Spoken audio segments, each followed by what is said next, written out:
చూడండి, దీన్ని మేము సీతమ్మ వారి జడ అంటాము. బతుకమ్మ పండక్కి ఖచ్చితంగా పెడతామన్నమాట. అయితే ఎవ్రీ ఇయర్ అనుకుంటా బంగ్లా పైన ఈ చెట్టును పెట్టాలి, బతుకమ్మ ఈ పూలతో ఆడాలని. కానీ ఈసారి ఏమైందంటే బతుకమ్మ సెప్టెంబర్ లోనే వచ్చేసింది. ఇవి లేట్ గా పెరిగిపోయినాయి.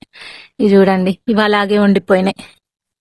అప్పుడు వస్తే పెడుతుంటే అయినా అప్పుడు కొన్నితోటి ఏదో సెంటిమెంట్ ప్రకారం కొన్ని పెట్టినా ఫ్లవర్స్ లల్లా ఇవి కూడా కొన్ని యాడ్ చేసిన అన్నమాట. ఇక్కడ ఇదొకటిను, ఇదిగోండి ఇదొకటి గునుక పువ్వు అంటాం మేము దీన్ని. మీ భాషలో ఏమంటారో నాకు తెలియదు, కానీ మేమైతే గునుక పువ్వు అంటాం. ఇది కూడా చాలా పూసినాయి అనమాట. నేను ఆల్రెడీ తెంపేసి గుమ్మాలకు తోరణాల్లాగా కట్టిన. ఇది ప్లస్ ఈ సీతమ్మ వారి జడ బంగ్లా మీద పెంచాలనుకున్నా పెంచేసిన.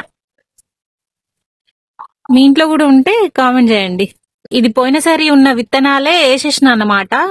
అంటే ఏంటి బతుకమ్మని మేము బంగ్లా పైనే ఒక పాట్ లో పెట్టేసి, అదే ఒక బకెట్ లో వేసేసినాము. ఆ వేసిన వాటర్ అక్కడ ఇక్కడ పోసిన కదా, అప్పుడు మొలకలు వచ్చేసినాయి ఇవి. ఇంకా చూడండి.